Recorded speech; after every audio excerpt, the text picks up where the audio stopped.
بعد. أما بعد فأعوذ بالله السميع العليم من الشيطان الرجيم. بسم الله الرحمن الرحيم.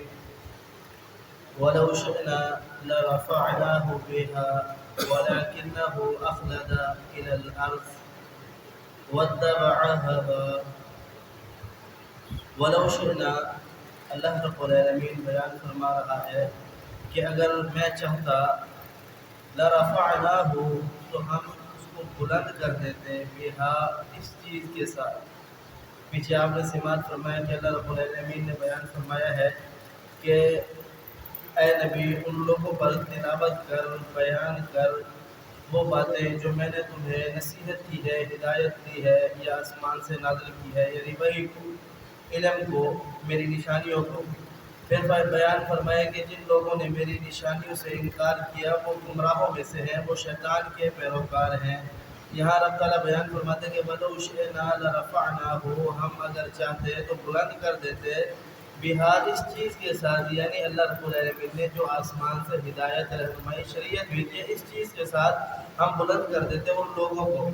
وَلَكِنْ أَخْلَدَ إِلَى الْأَرْضِ، اور لیکن انہوں نے کیا کیا، اخلادہ چمٹ گئے، مائل ہو گئے، گر پڑے الی الارض زمین کی طرف. اس کا مطلب یہ ہے کہ انہوں نے دنیا کی زندگی کو اپنے لیے بقا سمجھا، دنیا کی زندگی کو اپنے لیے ہمیشہ کی زندگی سمجھا، آخرت کی زندگی کو بھول گئے.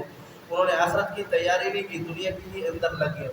فرمایا واتبع ہواہ، انہوں نے کیا کیا، اپنی خواہشات کی پیروی کی.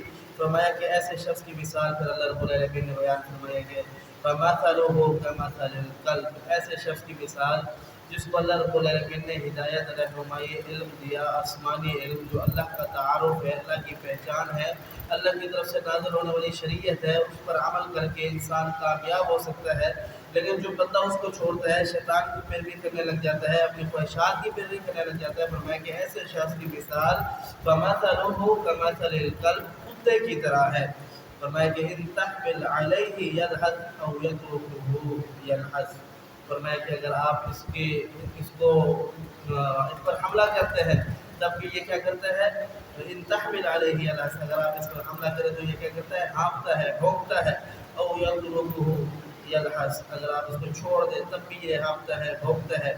فرمایا کذالک ذالک مثل القوم، یہ ایسی قوم کی مثال ہے الذین کذبوا بآیاتنا، جنہوں نے کیا کیا، ہماری آیات کو جھٹلا دیا.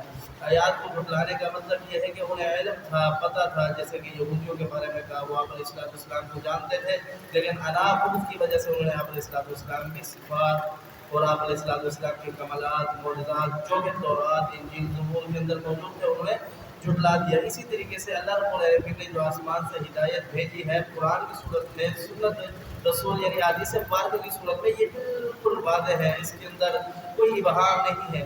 اب بندہ اس کو اپنے خواہشات کے مطابق یا اپنے مذہب کے مطابق اس کو رد و بدل کرنے کی کوشش کرے تو اس کے متعلق اللہ رب العالمین بیان فرماتے کیا ہے، ذالک مثل القوم، ایسے قوم کی مثال الذین کذبوا بآیاتنا، جنہوں نے ہماری آیات کو جھٹلا دیا. جھٹلانے کا مطلب یہ ہے کہ ان کو اپنی مرضی کے مطابق لیا، اپنے مقصد کے مطابق اس کو استعمال کیا. فَقْصُصِ الْقَصَصَ لَعَلَّهُمْ يَتَفَكَّرُونَ، ہم یہ قصے اس وجہ سے بیان کرتے ہیں تاکہ تم لوگ اس کے اندر سے غور و فکر کرو، نصیحت حاصل کرو، عبرت حاصل کرو. اللہ سمجھنے عمل کی توفیق دے. قُلْ قَوْلِي هَٰذَا أَسْتَغْفِرُ اللَّهَ لِي وَلَكُمْ وَلِسَائِرِ الْمُسْلِمِينَ.